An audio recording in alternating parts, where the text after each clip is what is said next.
Salut tout le monde, j'ai décidé de vous faire mon top 5 de mes super-héroïnes Marvel favorites.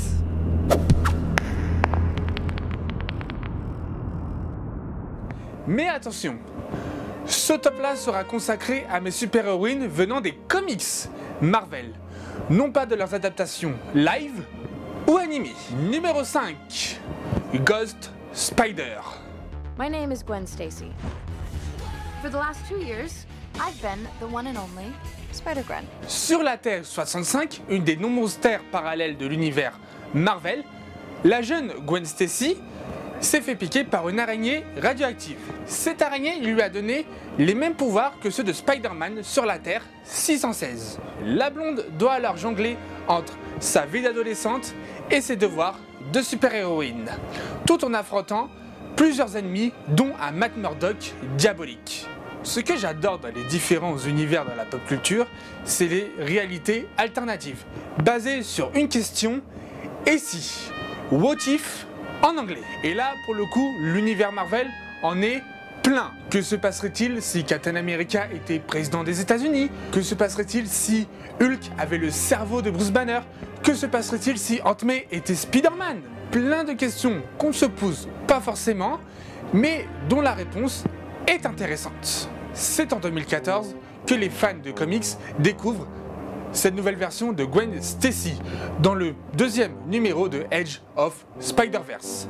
Un avant-goût de l'excellent crossover Spider-Verse. En plus d'être une héroïne extrêmement intéressante, cette dernière vit des aventures riches en rebondissements, sans oublier les moments émouvants qu'elle a vécu avec le Peter Parker de la Terre 616 dans le crossover Spider-Verse. Numéro 4, Thor.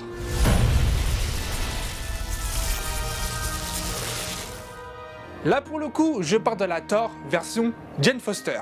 Classée 4ème, cette dernière reste très intéressante elle aussi. En effet, c'est en 2014 qu'elle apparaît elle aussi. Et là, jusqu'au numéro 8, personne ne savait qui c'était, pas même les Avengers. Ce qui fait de Jane Foster une grande super-héroïne, c'est le combat qu'elle mène contre le cancer, qui malheureusement causera son décès lors du fresh start de l'univers Marvel.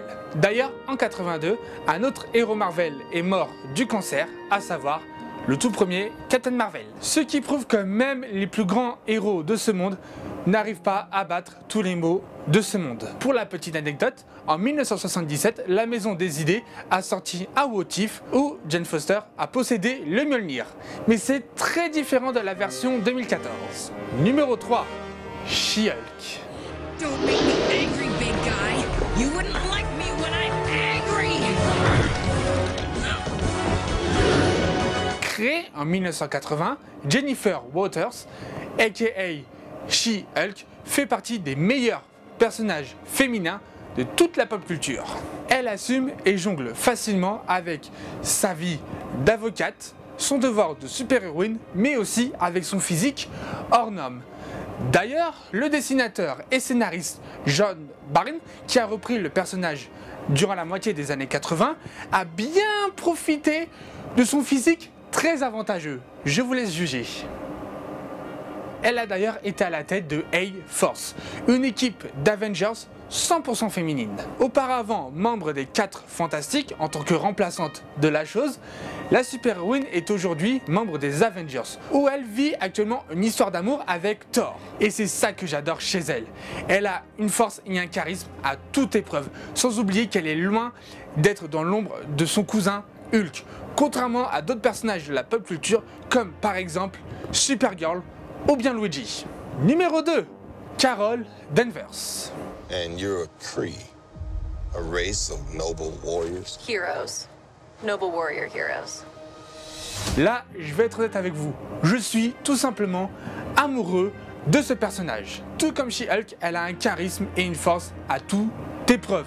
Et en plus, elle est surpuissante, sans oublier son passé. Je vous conseille d'ailleurs l'excellentissime Life of Captain Marvel, déjà disponible en France. Cette série de comics rend le personnage tout simplement encore plus attachante qu'elle ne l'est déjà. En plus, elle est fan de Star Wars. La femme parfaite, moi je vous le dis. Et enfin, parlons de ma chouchoute parmi les chouchoutes. Numéro 1, Squirrel Girl. and something about stretchy powers. Apparue en 1992 dans le 8e numéro de Marvel Super Heroes, Doreen Green, aka Squirrel Girl ou bien Écureuillette en France, est un personnage assez méconnu de par chez nous. En effet, cette dernière est seulement apparue dans quelques épisodes de la série animée Ultimate Spider-Man et la maison d'édition Panini Comics a sorti seulement un graphic novel consacré à elle, à savoir Écureuillette se bat contre l'univers Marvel. C'est à la fois l'héroïne la plus cartoonesque et mignonne jamais créée. En gros, c'est le mélange parfait entre les princesses Disney d'aujourd'hui, comme Vanellope dans les mondes de Ralph, et à Looney Tunes, comme Bugs Bunny. Et en plus, elle arrive à avoir des moments de pure badasserie, notamment quand elle s'est battue contre Thanos, le Docteur Fatalis, ou bien même Galactus. Ah, et elle est aussi digne du Mjolnir. Je croise les doigts pour qu'on ait plus de Squirrel Girl dans l'avenir.